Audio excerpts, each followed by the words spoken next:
Muito bom dia a todos. Antes de mais, agradecer à Comissão Organizadora pelo convite que foi interessado à Apifarma para que também a indústria farmacêutica pudesse dar a sua perspectiva sobre este tema e congratular a Comissão por mais esta terceira iniciativa. Claramente, o tema do VIH é um tema que faz todo o sentido juntar todos os atores que estão envolvidos nestas matérias e, sem dúvida, que para conseguirmos estas 0 novas infecções, estes 0 casos de discriminação, estas 0 mortes de SIDA, conseguiremos chegar lá com o esforço de todos e arremarmos todos no mesmo sentido. E então, sem mais demoras, aquilo que iria fazer, e agora ainda estou...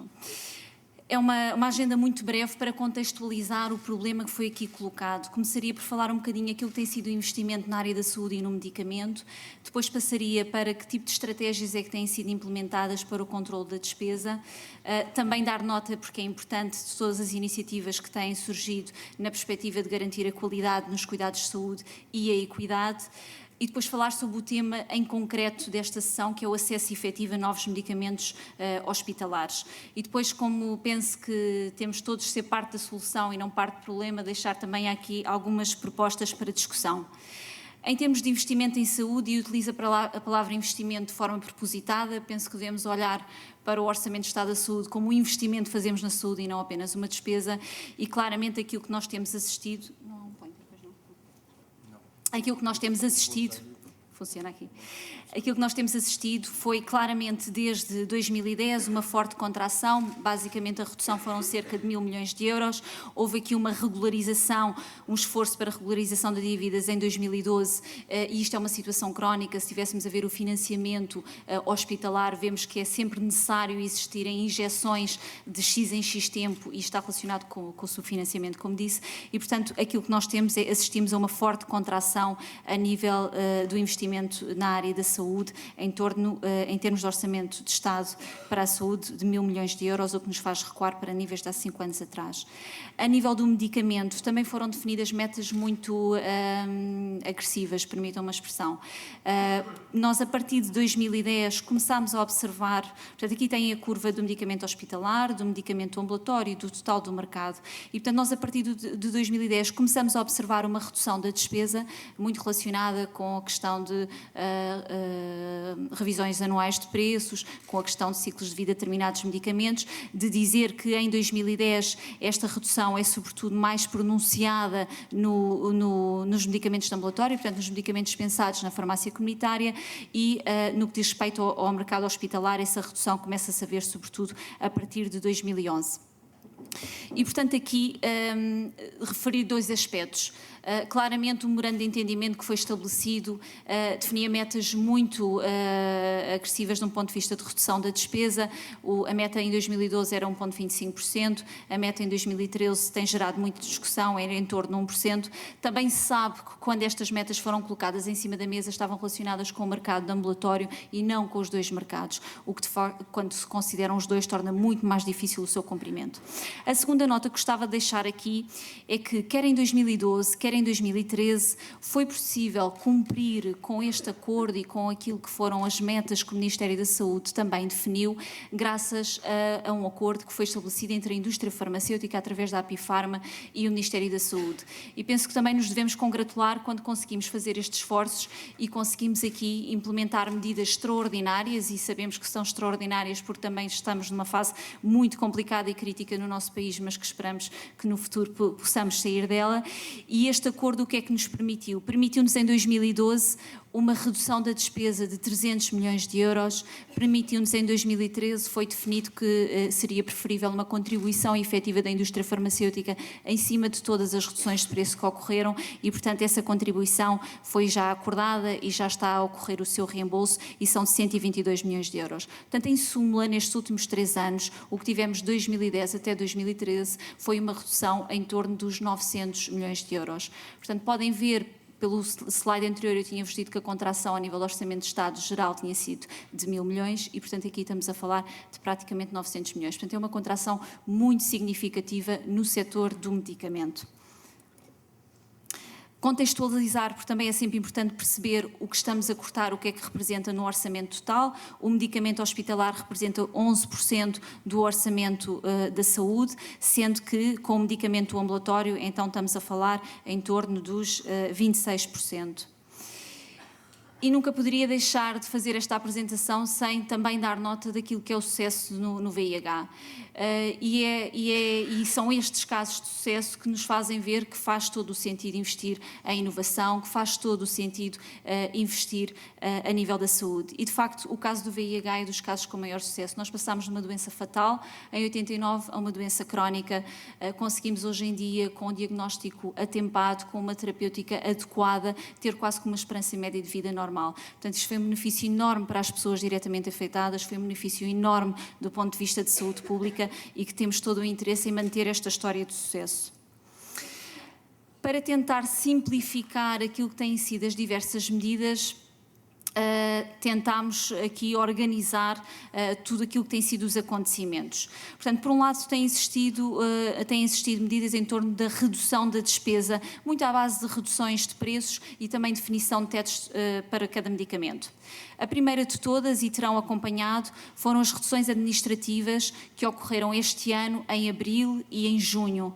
E estas reduções não são mais, e peço desculpa que já vou ter que atualizar aqui o meu slide, porque já não é a Eslováquia, é a Eslovénia, portanto nós estamos num país muito dinâmico e, portanto, todos os anos mudamos os países de referência e, portanto, o que nós tivemos foi uma revisão dos preços dos medicamentos hospitalares para o mínimo dos 3 países de referência que vêm aqui referidos, que são a Espanha, a França e a Eslováquia. Portanto, esta foi logo uma das primeiras medidas e que nos coloca, de facto, com os preços mais baixos a nível da União Europeia. Depois tivemos, em cima disto, como eu falei há pouco, o tal acordo entre a Apifarma e o Ministério da Saúde, quer em 2012, quer em 2013. Portanto, este acordo permitiu uma redução da despesa de 300 milhões em 2012 e a contribuição em 2013 são de mais 122 milhões. Portanto, é fácil compreendermos que se nós neste momento já estamos com os preços mais baixos e se existe este reembolso, nós estamos abaixo dos preços mais baixos.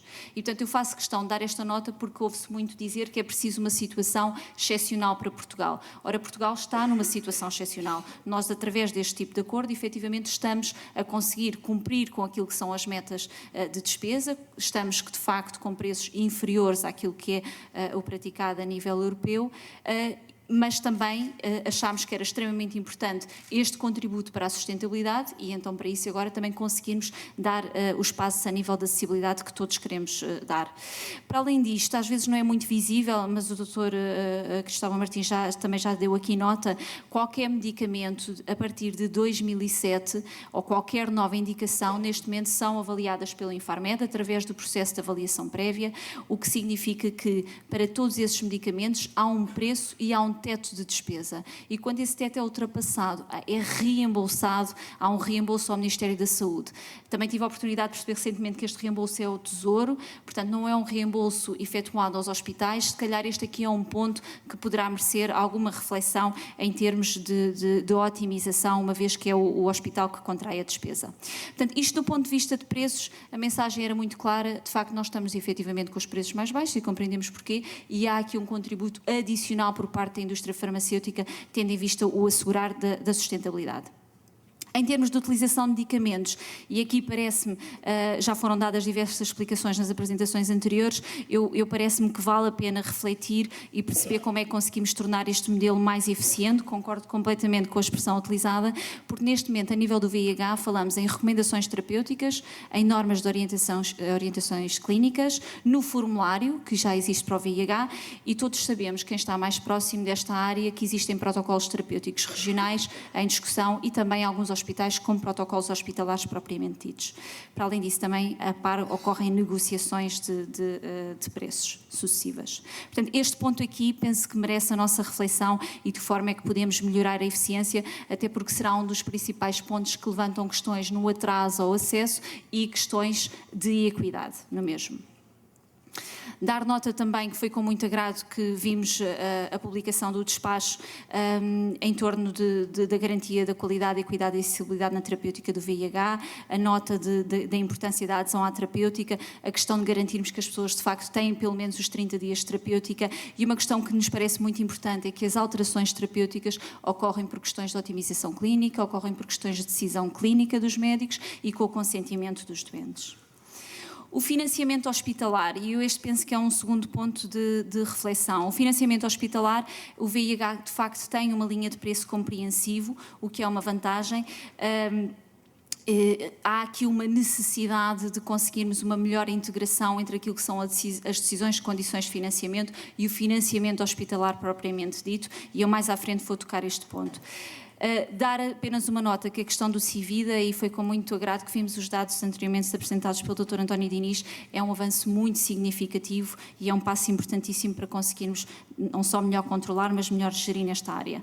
Eis que cheguei ao slide, que é o tal slide, portanto o título era Política Eficiente ou Maratona de Obstáculos. Eu confesso que às vezes sentimos um pouco maratona de obstáculos e sentimos algum cansaço ao longo da mesma. Portanto, claramente há aqui um espaço para conseguirmos a tal melhoria de eficiência que o Dr. Cristóvão Martins falava. Então, para todos, pedi a vossa atenção, é um slide um bocadinho cheio, mas penso que é importante por motivos de clarificação. Portanto, o que nós temos neste momento é depois da decisão da AIM, de facto, o Infarmed faz toda a avaliação, o processo de avaliação prévia, que o Dr. João Cristóvão Martins já explicou muito bem, portanto, a questão do valor terapêutico acrescentado, a população que mais beneficia com este medicamento, a avaliação económica, e permitam-me aqui também fazer uma referência, por vezes, ontem era utilizado o termo de falácias e por vezes aqui também é utilizado, às vezes, nem toda a inovação terapêutica traz aumento de custos e, portanto, em diversos casos, e aí não há nada melhor do que olharmos para as decisões que o Infarmed tem tomado, muitos são os medicamentos que têm sido aprovados com preços inferiores aos seus comparadores. Portanto, também é importante que esta nota seja dada. E, portanto, há outros sim, que dada a mais-valia significativa que trazem, também depois, em termos de custo e efetividade, tem que ser analisado o quão a mais se pode pedir e se justifica. Portanto, há toda esta etapa de avaliação que culmina com o quê? Culmina com a definição de um preço e com a definição de um teto de despesa. E, portanto, este é o sistema major para garantia da questão da sustentabilidade, porque nós conseguimos, através deste teto de despesa, saber que nós não vamos gastar mais do que aquele valor com aquele determinado medicamento. Se for ultrapassado, este valor será reembolsado. Portanto, a nós parece-nos, pelo elevado rigor que este processo representa, porque faz um escrutínio exaustivo de toda a evidência científica existente, quer a nível dos ensaios, quer a nível de dados nacionais, parece-nos que este é o processo major que de facto deve garantir depois, em função da sua decisão, se for deferimento, que há um acesso equitativo a nível de Portugal. E neste momento estes timings podem variar, isto é um estudo do final de 2012 que apontava para 18 meses, neste momento temos indicadores que já apontam para tempos diferentes e se calhar mais favoráveis, mas claramente estamos com tempos acima daquilo que vem na legislação, que são os 2 meses no caso dos medicamentos hospitalares. Portanto, este é o processo principal que decorre e neste momento, e era sobretudo nessa fase que eu iria centrar agora a discussão para a análise, é o que se passa depois disto. Porque nós depois de termos uma decisão final com o tal preço e com o tal teto, neste momento torna-se necessário a inclusão no Formulário Nacional do Medicamento e também aqui, por vezes há diferentes interpretações, mas também a sua inclusão nas normas de orientação clínica.